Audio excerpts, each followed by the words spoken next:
Bom dia, boa tarde ou boa noite, sejam bem-vindos a mais um vídeo do canal.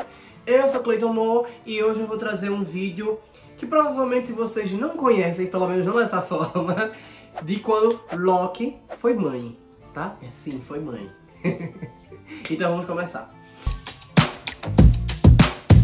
Vê, nessa história se passa numa época ao qual os Aesirs brigaram com os Vanir e eles tiveram a sua muralha destruída em Asgard. Aesirs e Vanir eu explico em um dos vídeos aqui do canal quem são, mas basicamente são duas classes de deuses nórdicos, tá bem? E aí eles ficaram se indagando como é que eles iam fazer para se proteger quando Thor não estivesse presente, que era o caso, na realidade. Thor tinha viajado para aniquilar, brigar, o que fosse, né? Com alguns Trolls, e aí eles estavam sem Thor e eles não tinham segurança de saber se defender de qualquer ameaça, né? Não tô falando uma ameaça assim, uma ameaça fraca, tipo, se de repente vir uma ameaça muito forte, assim, assado, como é que a gente vai fazer para se defender se a gente não tiver um muro, né? Para dar uma retaguarda pra gente? Como é que a gente vai conseguir?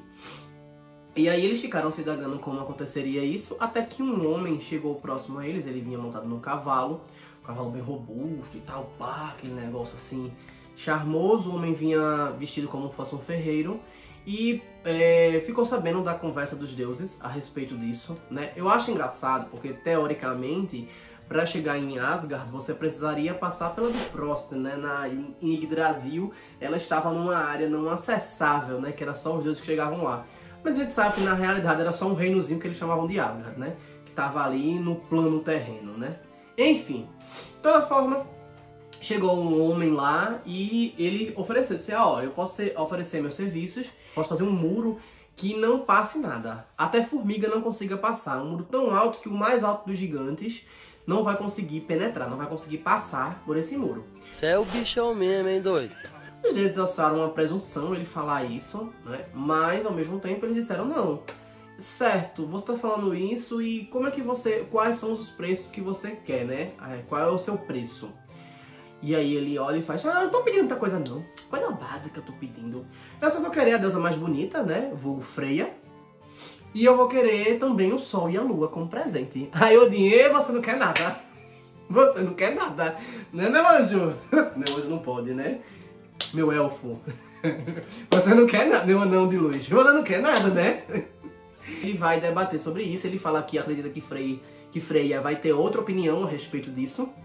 E aí, vai fazer uma assembleia pra ver o que o povo acha, no caso os deuses. E aí eles se reúnem. A galera começa a debater sobre isso, Freya não se mostra satisfeita de forma alguma com aquela proposta. Ela não quer casar com um estranho nem nada desse tipo. Outros deuses, o próprio irmão dela, Frey, também não é de acordo. Balder, o deus da luz, também não é de acordo. Hodur, entre outros, vão dizendo, olha, é um preço muito alto, não acho que compense, mesmo que ele queira e tudo mais. Um detalhe que eu esqueci de falar. Odin perguntou quanto tempo ele demoraria para construir... Odin não, Loki perguntou quanto tempo ele demoraria para construir esse muro. Ele falou que o inverno, que estava chegando, o verão e mais um inverno. Ou seja, 1 ano e meio, 18 meses, não é isso? Para os nórdicos, para o povo do norte, na realidade muito do norte, o inverno se prolongava muito, era muito grande. E eles contavam basicamente como inverno e verão, sem muito primavera ou outono no meio aí. Mas eles contavam basicamente como isso. E aí, enfim, seriam 6 meses de congelamento, 6 meses não congelados. 6 meses de congelamento, 6 meses não congelados. É basicamente isso. E aí, eles chegaram num consenso, a Assembleia chegou ao consenso de que eles não aceitariam a proposta. Aí Loki, bufando no canto, faz assim, vocês são burros ou vocês se fazem? Aí Odin ficou, é o quê? Fala aí, o que é que tu queres? Aí Loki fez, é o seguinte, ele quer fazer isso, não quer? Ele disse que ele tem que construir nesse tempo, mas se ele não concluir nesse tempo, a gente não precisa pagar. Certo isso? A gente não precisa pagar. E aí Odin fez, certo, e quem garante que ele não vai construir nesse tempo? Aí Loki fez, não, é o seguinte, a gente faz assim, a gente diz pra ele que vai pagar o que ele quer realmente, mas que ele terá apenas 6 meses, ou seja, ele só vai ter um inverno para conseguir concluir esse trabalho. E ele vai ter que ser tão bom quanto ele prometeu. Se ficar faltando qualquer coisa para se dar por finalizado este muro, a gente não paga pra ele. A gente não paga pra ele perde a posse e o trabalho dele fica em vão. E aí Frei faz, certo, bonitão, e aí, como é que a gente vai fazer pra construir o muro? Aí ele fez, meu pai, a gente simplesmente termina o muro. Ele vai deixar o trabalho pela metade. Ele vai deixar o trabalho pela metade. E aí, depois que tiver o trabalho feito, a gente só vai finalizar o trabalho. E aí vai ser mais fácil. Porque, tipo, se ele deixar uma pedra faltando, a gente só precisa colocar uma pedra no lugar. E aí, Frei fez, é razoável essa proposta. Aí ele disse, só que a gente pede pra ele fazer em 6 meses, como eu tava falando. E o Odin fala, e quem é que garante que ele vai querer fazer em 6 meses? Loki pega e diz, é o seguinte... Eu acredito muito que ele seja orgulhoso do trabalho dele, pela forma com que ele chegou, que ele propôs, esse tipo de coisa. Então ele muito provavelmente ele vai topar tentar fazer nesses 6 meses. Só que ele dificilmente vai conseguir. A gente também tem que deixar bem claro que ele não pode ter ajuda. E aí todo mundo acha coerente a proposta, a trama de Loki, e todo mundo aceita. Freya ainda assim, muito irritada com toda a situação. Se coloca no lugar dela 5 segundos. Você vai entender. Então, ela não queria arriscar, né? Porque é ela que vai ter que casar com um desconhecido, sabe-se lá quem ele é de verdade. E aí, quando chegam lá fora, vão dar o veredito para o cara. Loki pega e diz que quer que ele faça em 6 meses, falou todas as condições, ele vai conseguir o Sol, a Lua e Freya, caso ele consiga conquistar, fazer esse muro em 6 meses. E o cara para e pensa, mas ele tem que fazer em 6 meses e não pode ter ajuda. O cara para, pensa, vai lá pra cá, roda de um lado, roda pro outro e faz, vê só. Não posso ter ajuda, mas eu posso ter ajuda pelo menos para o meu cavalo, que estava pastando ali perto. O nome desse cavalo é Svadilfari. Svadilfari. Que dizem que a tradução seria uma vida de infortúnios, ou alguma coisa desse tipo. O típico nome que o viking gostava de dizer, né? O nórdico gostava de colocar para dar medo, né? Causar medo de alguma forma. E aí, esse cavalo tava pastando ali ao lado, porque quando foi acontecer a assembleia, o cara pediu para darem um pasto pro cavalo. Aí os deuses disseram, não, beleza, tranquilo, pode levar o cavalo, mas só a ajuda do cavalo. Aí ele fez, ok, tá certo. E o inverno começaria amanhã, então ele teria que começar, no caso, amanhã. E aí foi feito de acordo com o que tinha sido acordado. Eles fizeram um juramento usando Draupnir e Gungnir para selarem o juramento, né? Os nórdicos eles fazem juramentos em armas, também ou em artefatos, como por exemplo o juramento e a bênção a partir da espada, que era para ter a bênção de Tyr, o deus da guerra nórdico, né? O Gungnir e o Draupnir era o bracelete de Odin. Draupnir, por mais que seja diferente, ele deu origem a drop, de gotejar, né? Então, e Nir, na minha cabeça, funciona como aquele que. Então, Draupnir é aquele que goteja, porque ele de tempos em tempos, se eu não me engano são 9 dias, ele goteja ouro, ele é feito de ouro, ele goteja ouro e forma o Draupnir. E aí, depois de 9 dias, ele vai gotejar outro, e é assim para ter um ouro eterno. E Gungnir seria... Eu acho que seria aquela arma ou aquela que arrebata ou alguma coisa desse tipo, que era a lança de Odin, que nunca erra o alvo e sempre volta pra mão de quem a lançou. E aí que é de outra história que depois eu conto aqui no canal. Mas enfim, eles fizeram o juramento nele para ser um juramento inquebrável. E aí, beleza, começou-se a pendenga da coisa. Aí esse cara, os deuses ficavam observando ele trabalhar, ele construiu a vala para poder fazer um muro e tudo mais, fez um bem feito e tal, os deuses ficaram impressionados com a velocidade e a eficiência dele, olha, nossa, esse cara, ó, ele arrasa, parabéns. E Loki ficou observando assim, muito estranho, ele arrasa demais. Aí ele foi para as montanhas, para ele poder retirar as pedras para trazer, isso foi com o cavalo.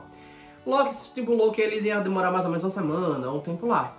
E esse cara sempre voltava antes e o povo começou a estranhar.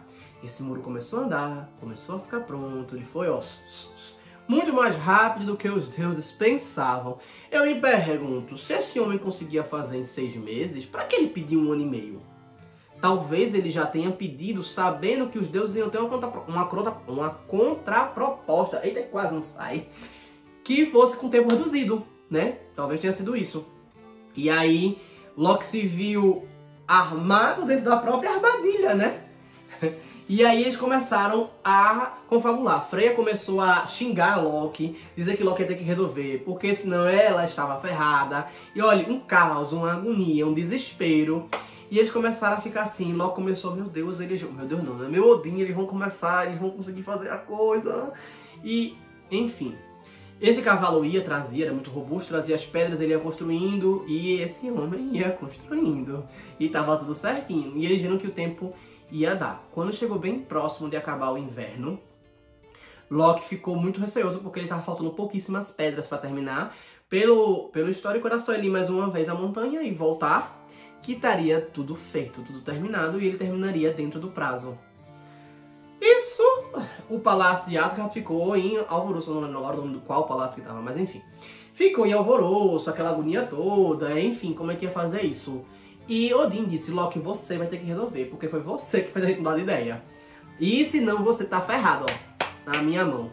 Kvasir, que é o deus da sabedoria, gosto muito de Kvasir, maravilhoso, da poesia e da sabedoria, disse, eu acredito que ele não seja humano, ele provavelmente é um gigante. Ele tá mentindo pra gente. Aí Loki, se é assim ele trapaceou, não é mesmo? Aí Balder fez, mas independe, o juramento vai acontecer, a gente não jurou em cima das armas, vai ter que acontecer o pagamento. E aí ele, mas pera aí que eu vou resolver um negócio aqui. Aí o que foi que Loki fez? Saiu. E ninguém viu Loki. Então... E aí vamos contar a história a partir do cara. O cara estava indo pra montanha pra pegar a pedra, quando de repente, Svaldi vê uma coisa assim, sabe? Estranha, ele fica meio assim, ele sempre foi muito focado, muito determinado, é tido como um dos cavalos mais fortes da história, mais robusto, resistente, aquele negócio todo, tipo, o cavalo dos cavalos, né? E aí, ele desvia o caminho dele, e o cara fica meio achando estranho, que é isso? E quando ele vai ver, o cavalo tá galopando com outro cavalo. Na realidade, outro cavalo era uma égua. E esta égua estava o quê? No cio. Sim. E aí, o cavalo fica lá, e ele fica chamando Svaldi, volte! E não adianta, Svaldi não volta. Ele tenta puxar o cavalo, e o cavalo, ele quer o quê? Copular. Ele faz, trabalhei demais esse tempo, eu quero, ó. E eu não subo o cavalo, não vou subir o cavalo. E aí, o cara vai ter que arrastar as pedras na mão. E menos, né? Ele não consegue tanto, ele vai trazendo no trenozinho, né, que ele usava. Na mão mesmo, ele não consegue ter tanta resistência pra arrastar assim. Até porque, teoricamente, é ele que quebra nas montanhas, né? A pedra, faz o bloco, tudinho e coloca. Então ele já se desgasta com isso. Por isso que ele precisava do cavalo pra arrastar. E aí ele vai arrastar na mão e ele vai chegando no final assim, já exausto. E aí Balder e Hodur vão tirar onda com ele. Ô, gente, cadê teu cavalo? Tu não é bonzão? Ih, não vai ter tempo de terminar, não sei o que. Começam a tirar ondinha. Enfim, este cara pega um ar, fica irritado, diz que os deuses trapacearam. E aí Odin fala, não, a gente não trapaceou não, você que trapaceou. Não tem como você conseguir fazer isso, você não é humano não. Você é um gigante. Kvasir já tinha soltado lá a ideia, né? E aí ele se irrita, começa a se transformar em gigante, realmente, ele sai de um pequenininho, como se fosse filme, né? Ele vai crescendo, pega as duas pedras, bate assim, diz que vai matar os deuses porque eles roubaram e não sei o que. Só que nesta conversa, quando ele vai fazer isso, que ele vai lançar a pedra e tudo mais, chega o Mjolnir.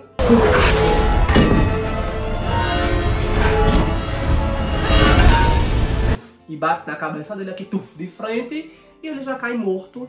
Quem foi que chegou? Thor. Eles não conseguiram terminar, sair bem da situação no tempo plausível, mas Thor conseguiu chegar a tempo para matar o gigante. E aí o gigante cai morto, né? Ele cai desmaiado, Thor termina de matar ele. E eles pegam as pedras que o gigante estava trazendo e finalizam o muro.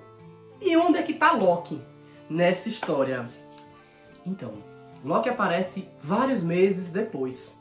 E ele traz na mão um filhotinho, um potrinho, com 6 patas. Em alguns lugares falam que ele tem 8 patas, em outros lugares falam que tem 6. E ele batiza este cavalo de Sleipnir. No nórdico é aquele como vento, né? Como se fosse o cavalo mais veloz do mundo. Por quê? Porque ele é filho de uma divindade transmorfa, sim, a égua era Loki, e do cavalo mais forte do mundo. E aí isso fez com que o cavalo ele se transmutasse um pouco, mas como o Loki estava na forma de égua, esse cavalo nasceu como cavalo em si, mesmo com algumas mudanças genéticas. E na minha cabeça, Sleipnir, ela é a palavra do que? Aquele que desliza, né? Não aquele como o vento em si, mas aquele que desliza. Porque sleep provavelmente deu origem a sleep. Então, dormir, você dorme na vertical, deslizar, sabe? Tipo, deslizar pra dormir. Então, verticalizar. Horizontalizar, que vertical, meu Deus? Horizontalizar, né? E na horizontal. E aí, enfim, ele dá pra Odin e Odin recebe o cavalo com boas graças a respeito daquele cavalo e a solução tá resolvida. Loki não fala pra ninguém que foi ele que gestou, né? Mas é óbvio que Loki era a égua e ele deu essa origem. Bem, é isso a história. Eu espero que tenham gostado. Curtam, comentem, compartilhem, se inscrevam no canal. E mais uma observação, eu acho essa história muito legal porque demonstra que Loki, ele é... Eu gosto de usar esse termo, né? Eu sei que é um pouco estranho. Do pansexual seria tudívoro, né? Nesse caso, eu prefiro usar o tudívoro mesmo pra ele, porque ele se transmutou em outra espécie, não só de um gênero diferente, mas de uma espécie diferente, pra poder fazer aí a coisinha. Então, é tido como que Loki, ele oscilasse entre os gêneros, entre as sexualidades, enfim, entre tudo. E Loki não era por causa disso, nem nada do tipo, ele era menos venerado que os outros. Na verdade, ele era bem venerado e ele era tido como uma visão de astúcia para as pessoas saberem lidar. Era como se fosse um que iluminava, dando astúcia para você sobreviver às adversidades da vida. Ele era bem visto assim mesmo. Bem, é isso. Eu espero que tenham gostado. Então curtam, comentem, compartilhem, se inscrevam no canal. E se não sabem o que escrever, escrevam Gigante das Montanhas. É isso. Valeu.